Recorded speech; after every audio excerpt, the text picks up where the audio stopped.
All right, Mikey Garcia has words about Errol Spence Jr.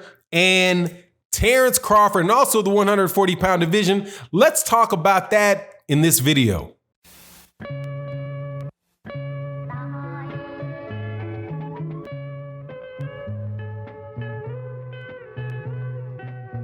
All right. Welcome back. Also, thank you to the people that told me that yesterday that my audio on my videos were messed up. I do that every once in a while, but thank you for letting me know. Unfortunately, I had already gotten rid of the source material, so I'm not able to reprocess the video. So the last the videos that I did yesterday, which would have been April 27th, 2020, the audio for those are just gonna have to stay the way they are. Please forgive me. Anyway, let's get on to this. There was an interview with Mikey Garcia on with the PBC, on the PBC. And I thought it was interesting that he was interviewing with the PBC because, you know, according to every Al Heyman hater that there is in the world, Mikey Garcia is a DAZN fighter. But for this interview, he was over there on the PBC talking about the fights that he wants to have next. And he said some interesting things about Errol Spence Jr. One is he doubled down that there's just nothing about Errol Spence Jr. that is, what was the word? Nothing looks very special about him. There's no one thing that stands out about him. He's big, he's strong, he's a smart boxer, but there's really nothing special about him. It's just that he's just an excellent fighter. He talks about the fight. He talks about how Errol Spence Jr., in the fight between them, how he used such, great distance. He was able to always, keep his height, make sure that he was the proper distance between he and Mikey Garcia, and pretty much just neutralize everything Mikey Garcia wanted to do. But he was just too long and too big, and too long and too skilled, and the skill levels were too equal for him to really do anything with Errol Spence. But yet he says that he still believes that he can earn the rematch with Errol Spence Jr. Now, I probably should have said this. I'm usually a little better about it in videos. I don't like to script too much other than, like a basic outline of the things that I want to cover.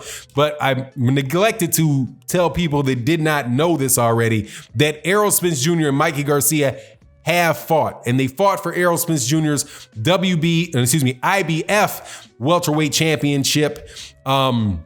And in a fight that Errol Spence Jr. just won every round. Errol Spence beat Mikey Garcia in that fight so badly that he won every single round on every scorecard. And on one scorecard, he beat the guy so bad in a round that they called it a 10-8 round. So it was, when he's saying that he beat him, it was absolutely lopsided. So the idea that Mikey Garcia is working towards getting a championship in the welterweight division for the purpose of getting a rematch with Errol Spence Jr. is like, I don't know, man. Fighting a bunch of wild dogs so that you can jump into a tiger cage. You know what I mean? Like, if you're able to get past those, you still gonna get eaten by the tiger. So, I don't see the purpose, right? But he does talk about, compliment Errol Spence very much. Now, when he said that there's nothing, that outstands as special about him, I don't think he's meaning that as an insult. He's just saying he's just he's a fundamental fighter, very similar to himself. So if he would say that there's nothing particularly special and standoutish about Errol Spence Jr. when you watch him, he's saying the same thing to himself. Now, I disagree. I think that there's things that really stand out about both those guys. The thing that really stands out about Mikey Garcia is his timing, man, that right hand is a monster, but the way he sets that right hand up is even more monstrous. Just a very, very bright fighter. But so when he talks about, though, what he wants to do in order to get back into that situation, back into the situation of fighting Errol Spence Jr., that becomes pretty interesting because he mentions Danny Garcia. As somebody he wants to fight. He mentions Terrence Crawford, and he also explains why it is that he can't go down to 140 pounds. Now, the Danny Garcia one we'll leave, for another day, but just suffice it to say that, Danny Garcia, of all the guys of the top welterweights, that's probably the best matchup for Mikey Garcia style-wise. First, Danny Garcia is not a tremendously big fighter. He's not very, very big.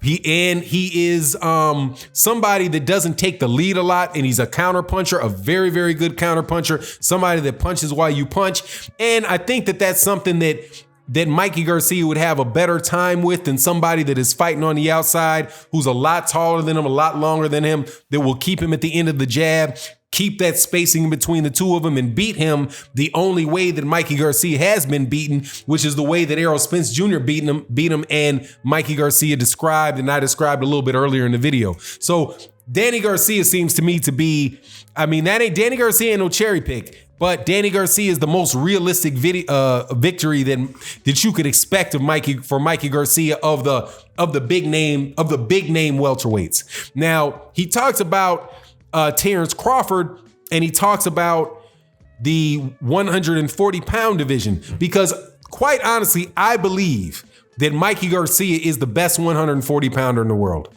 That's my take. I think he's better than Josh Taylor.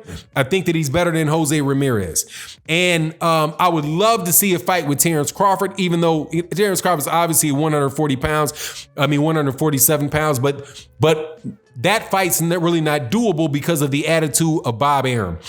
And Mikey Garcia gets into the chest of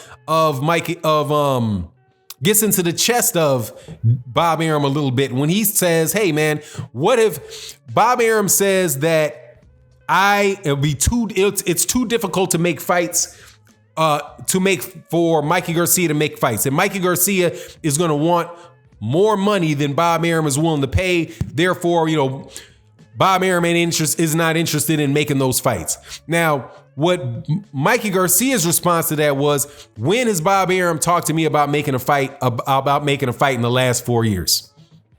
For him to know how much I would be asking for or what it is. What happened with Bob Arum is that Bob Arum, at least is what I believe, is that Bob Arum just has real sour grapes with Mikey Garcia, because Mikey Garcia was a fighter that Bob Arum was really he put a lot of resources behind, that he was put in a situation of having, really good championship fights against guys that were fairly beatable, right? The Roman Martinez's and the Orlando Salidos, and he was a guy that Bob Arum was trying to build as this next big star, knockout artist in the lightweights, in the lighter weight classes. And Mikey Garcia was like, nah, man, I want out. Mikey Garcia's always had a very good sense for the business of boxing, because that's his family business. His family business is boxing. His father was a trainer for Fernando Vargas. His brother is a former world champion and a trainer for several world champions. So that's the weight class, that's the family that he comes from. He knows the business, and he's like, nah, man, I want to maximize my money. So he got into a big court battle with Bob Arum, just like Floyd Mayweather Jr. did, just like Oscar De La Hoya did, just like Manny Pacquiao did. When those guys' names got big enough where they were like, no, I don't like this. You're taking too much of my money. We both made a lot of money with each other. I want out. Bob Arum held, understandably, held sour grapes. So he's like, man, I'm not going to be able to get the Terrence Crawford fight because of Bob Arum. The politics are too thick. And he said with Jose Ramirez is a friend of his, so they're not going to fight. But the other guy's Josh Taylor, and Josh Taylor's a top-ranked fighter. So anyway it goes, he's going to have to go through Bob Arum. And those, so he believes that those fights, just aren't reasonable. And that sticks him at the welterweight division. My take on it, how it's going to end for Mikey Garcia, or what's going to happen with Mikey Garcia, is Mikey Garcia might very well, if he's not careful, wind up being and this is ironic, might wind up being in a situation, in an Adrian Bronner type of situation, where he's the fighter with the very, very good name that are going to be fighting guys, for a good amount of money that he cannot beat, right? So, and I don't know many top welts, unless he's going to go down to 140. If he goes down to 140, he stays at 140. I don't think there's a lot of guys that can beat Mikey Garcia at 140 pounds. I don't think so. But if he's going to fight the Ordanis Ugases, Spence, Porter, Crawford, Thurman, Ugas, even the young guys like Virgil Ortiz is too young for him, but let Virgil Ortiz get another year and a half underneath his belt, or Jaron Ennis, let him get a year and a half, 2 years under his belt. Mikey Garcia is going to be a name. He'll wind up being a name for these guys, just like Adrian Bronner was a name for him.